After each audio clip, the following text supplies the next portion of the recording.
सुप्रभात बच्चों। यह वीडियो स्टैंडर्ड 10 के लिए है। मैं आप लोगों को एकांकी संचय पुस्तक से पाठ 6 दीपदान पढ़ा रही थी और हम लोग चर्चा कर रहे थे कि पन्ना जो है वह कुंवर उदय सिंह की रक्षा करना चाहती है बलवीर से, और सोना जो है उसके पास आती है और कहती है कि तुमने उदय सिंह के सामने तो अपने पुत्र चंदन को भी भुला दिया है। तुम्हारे मातृत्व में उदय सिंह ऐसे समाये हैं जैसे कटार को अपने हृदय में रखने के लिए मयान ने अपना हृदय खोखला कर दिया है। यहाँ पर इस कथन के द्वारा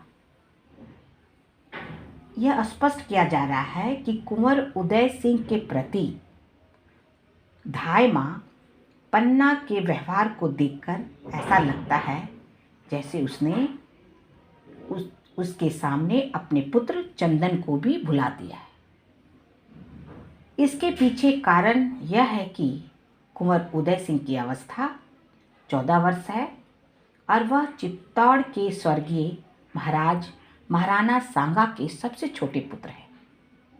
इतनी छोटी उम्र में वह अभी राजकाज संभालने के लायक नहीं है, और यह भी कि दासी पुत्र बनवीर की बुरी नज़र राज्य पर है और वह कुंवर की हत्या करके स्वयं साम्राज्य पर अधिकार कर लेना चाहता है। इन्हीं सब बातों के कारण पन्ना जो है एक कर्तव्यनिष्ठ, जिम्मेदार एवं योग्य संरक्षिका बनकर कुंवर का पूरा ध्यान रखती है। यहाँ तक कि वह अपने पुत्र चंदन से भी ज़्यादा उसकी देखभाल करती है। इसलिए सोना कहती है भुला दिया, ऐसा कथन कहती है। दूसरे कथन में यह आ रहा है कि कटार और मयान की बात। तो यहाँ नर्तकी जो सोना जो है वह धाय माँ पन्ना को कटार और मयान का उदाहरण देकर उदय, चंदन तथा धाय माँ के संबंधों को स्पष्ट करना चाहती है। सोना कहती है कि पन्ना ने अपने हृदय को उसी प्रकार खोखला अथवा खाली कर दिया है जिस प्रकार तलवार को रखने के लिए मयान स्वयं को खाली कर देती है। कहने का तात्पर्य यह है कि खाली मयान में जैसे तलवार समा जाती है, ठीक उसी तरह से पन्ना धाय के मन में कुंवर उदय सिंह समाये हुए हैं। आगे की पंक्ति में देखिए, सोना कहती है कि आज मैं जो बलवीर के पास गई थी, उन्होंने मुझे बुलाया और जो बातें उन्होंने मुझे बताए, ऐसा लगता है अगर मैं आपको बताऊंगी तो आपको बहुत बुरा लगेगा। लेकिन पन्ना कहती है कि नहीं, मैं क्यों बुरा मानूंगी, तुम बता सकती हो। तो सोना कहती है उन्होंने कहा, महल में धाय माँ अरावली पहाड़ बनकर बैठ गई है। अरावली पहाड़ और हंसने लगती है, जो तुम लोग बनास नदी बनकर वहीं बहो, खूब नाचो गाओ। यूं आज कोई उत्सव का दिन नहीं था, फिर भी उन्होंने कहा, मेरे बनाए हुए मयूर पक्ष कुंड में दीपदान करो। मालूम हो जैसे भवसागर में आत्माएं तैर रही हो, या जैसे मेघ पानी पानी हो गए हों और बिजलियां टुकड़े टुकड़े हो गई हों।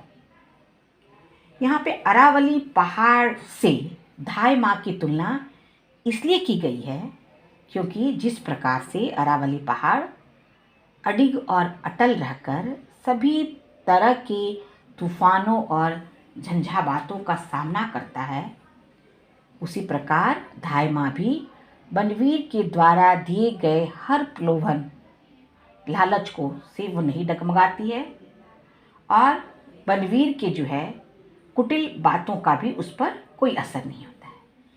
एक लाइन है, आज कोई उत्सव का दिन नहीं था। वास्तव में अगर देखा जाए तो चित्तौड़ में कोई उत्सव का दिन नहीं था। उत्सव मनाने का ढोंग बनवीर की जो है एक सोची समझी साजिश थी। वह उत्सव बनवीर के षड्यंत्र का हिस्सा था, जिसके मार्ग की सबसे बड़ी बाधा थी महाराणा विक्रमादित्य तथा कुंवर उदय सिंह। इन दोनों को वह अपने रास्ते से हटाना चाहते थे, इसलिए उसने मयूर पक्ष के कुंड में दीपदान उत्सव का आयोजन करके लोगों का ध्यान उस राग रंग की ओर लगाना चाहा, जिससे कि सब लोग जो है उत्सव में के रंग में डूबे रहे और वह उन दोनों की हत्या करके चित्तौड़ का राज्य हड़प सके। उसकी मनसा यही छिपी हुई थी। पन्ना कहती है, बड़ी उमंग में हो आज। सोना कहती है, दीपकों के साथ उमंग भी लोने लगती है धाई माँ। सारा जीवन ही एक दीपावली का त्यौहार बन गया है। पन्ना कहती है, तो यही त्यौहार मना रही हो तुम? सोना कहती है, मैं ही क्या, सारे नगर निवासी ये त्यौहार मना रहे हैं। सिर्फ नहीं बना रही हो तो तुम। कहते, धाई माँ, तुम पहाड़ बनने से क्या होगा? राजमहल पर बोझ बनकर जियोगी और बोझ बनकर ही रह जाओगी। और नदी बनो तो तुम्हारा बहता हुआ बोझ पत्थर भी अपने सिर पर धारण करेंगे। पत्थर भी आनंद और मंगल तुम्हारे दोनों किनारे में होंगे।